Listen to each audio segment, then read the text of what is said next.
High friends, welcome to my channel. आपण आज बनवूया ओल्या शेंगदाण्याची चटणी। आपल्या ज्या ओल्या शेंगा असतात मार्केटमधून आणल्या होत्या त्या फोडून घेतल्या। एक वाटीभर दाणे मी काढून घेतले आणि त्यानंतर दाणे आणि 4-5 हिरव्या मिरच्या, थोडासा लसूण भाजून घेतला आहे। भाजल्यानंतर थोडंसं गार होऊ दिलं आणि त्यामध्ये चवीपुरतं मीठ घातलंय। अगदी थोडीशी 2-4 दाणे साखर घातली आणि स्वच्छ धुवून घेतलेली कोथिंबीर घातली आहे। एक नंबर चटणी तयार होते।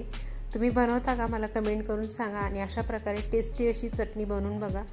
थोडंसं पाणी घातलं आणि मस्त अशी चटणी वाटून घेतली आहे। वाटलेली चटणी मी एका भांड्यामध्ये काढून घेतली आणि आपली जी सवय असते नेहमी मिक्सरच्या भांड्याला लागलेलं असतं की आपण त्यात थोडंसं पाणी घालून वाया न जाऊ देता या चटणीमध्ये मिक्स करून घेतलंय। थोडंसं पाणी घातलंय, मिक्स करून घेतलं आणि त्यानंतर आता आपण या चटणीवर चांगली चुरचुरीत अशी फोडणी करून घेऊया।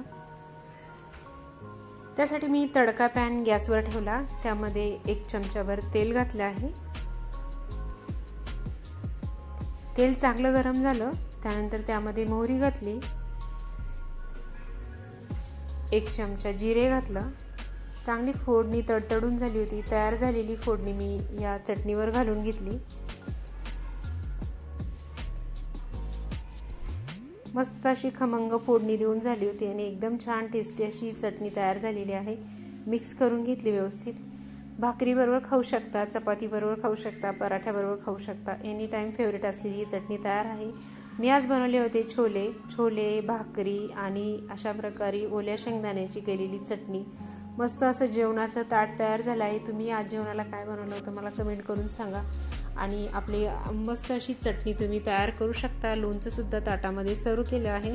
सोपी आणि सुटसुटीत अशी चटणी करायची पद्धत आहे। व्हिडिओ आवडला असेल तर लाईक, शेअर, सबस्क्राईब करा।